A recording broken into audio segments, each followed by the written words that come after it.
Hi everyone, this is Kiseki Necro, and welcome to the 6th episode of the Brutal Age Partner series. In the past two episodes, we went over Berserker and Smilodin, and we will continue on diving into partner talks. In this episode, I would like to talk about the Double Blade Girls. Without further ado, let's get started. First, I have to admit, all three colors of the Double Blade are solid choices. They also seems to be pretty easy to obtain as many people are able to get them at the very early stage when smithing turtles. We will start with the Red Blade Girl. Red Double Blade is the highest damage between the three, but she is also a glass cannon, powerful but fragile. If you look at her second skill, you will notice that she does come with an ability to randomly sleep a target. And if she has successfully putting that target to sleep, she will automatically gain a run which allow her to attack again. Her third skill is where the big bursts come from. The skill will attack the same target 5 times and heal herself the amount equals to 50% of her damage. Unfortunately, this is also the only defense ability she really has. Her biggest weakness is her poor health point. Having no health point also means she would die easily if she is being targeted by the other team. Red Double Blade Girl also has the leader skill, which gives her the ability to give all red partners within your team a 40% damage boost. This is ideal because that means we can put her as a leader when forming a team and make her attack even deadlier. So what would I suggest for her gearing? My first recommendation is 2 pieces of Wolf and 4 pieces of Badger, with speed on left hand, CR or CRD on head, and attack percent on right hand. This is a extreme DPS build which relies on critical damage output. The ideal CRD percent would be 160% or above. For that, you need to have CRD on head and have enough CR percent and CRD percent as a secondary stats throughout the years. The second recommendation is 4 pieces of Smilodin and 2 pieces of Wolf, with speed on left hand, CR or CRD on head, and attack percent on right hand. This is also a damage output gearing, but instead of focusing on critical damage, it focuses on regular damage increase. As for Awakening, when it reaches level 3, it will provide an additional effect on her first skill. Her first skill will now have a 15% chance to poison enemy for 3 rounds. This effect itself is really minor, and the chance to apply the poison isn't very high. However, between +1 and +3 Awakening, it provides a total of 15% boost to basic damage and an 8% boost to base HP, which would greatly benefit on both damage and survival of Red Double Blade Girl. I would recommend to awaken her, but I would only awaken her to +2 first and come back to +3 awakening when I have extra material, unless this is the main damage output for your team.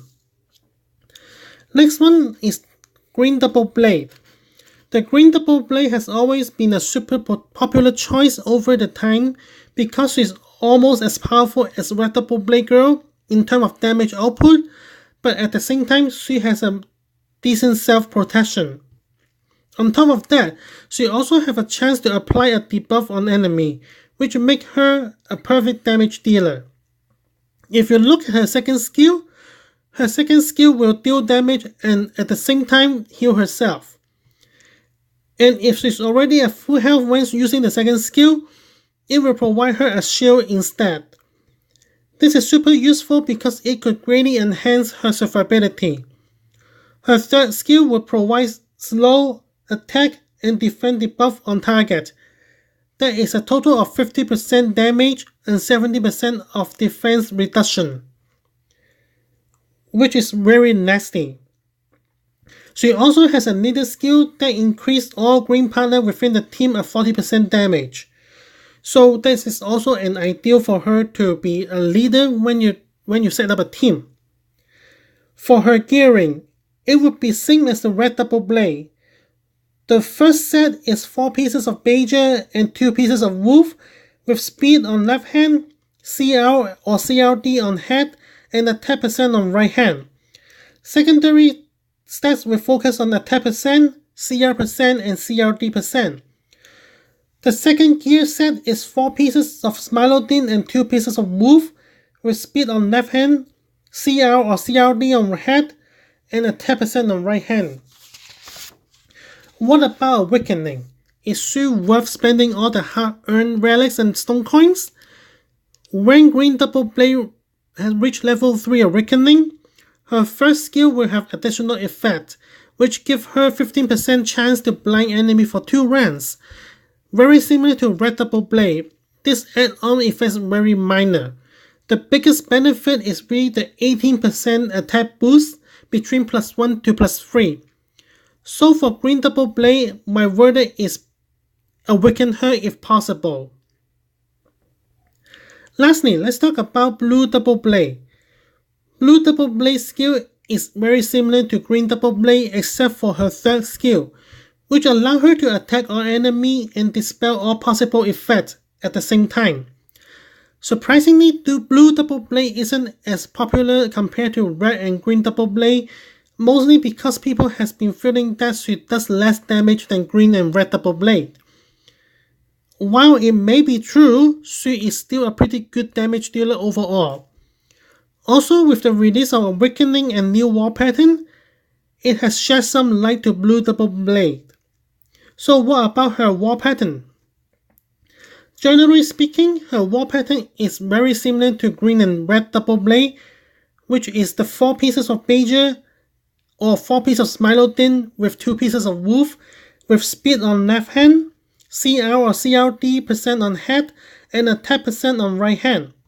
However, there's actually one more potential set that people has been discussing and testing on. That would be 4 pieces of Sayer and 2 pieces of Wolf, with speed on left hand, CR or CRD on head, and attack on right hand. The purpose of this build is using her third ability for the chance to stun all opponents, while dispelling all the possible buff at the same time. As for Awakening, it would be highly recommended if you decide to use her with Sayer, because the Awakening +3 will grant Blue Double Blade first skill a 10% chance to stun target. Combining that with Sayer pattern, she could be a good control and damage dealer. If you are just using her as a regular damage dealer, which means you use Wolf and Beija or Smilodin, it will still be recommended because it still provides a total of 15% buff to base damage, which is very kind of still useful as a damage dealer. So for final verdict, all 3 Double Blade are good partners to be in your team, especially Red and Green Double Blade. Blue would be slightly less popular, but she still has her potential.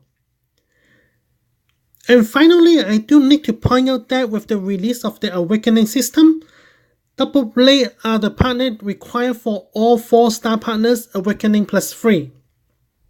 For Red 4-star partners, they need 2 of the Green Double Blade, Green partners need 2 of the Blue Double Blade, and Blue partners need 2 of the Red Double Blade.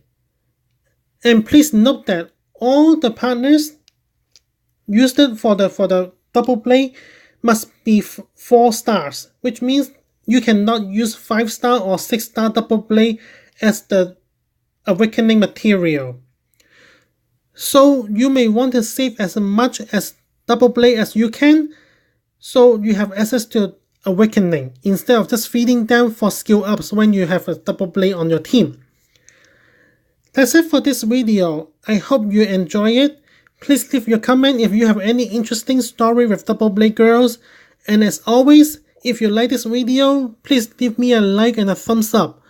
And I will be seeing you next time.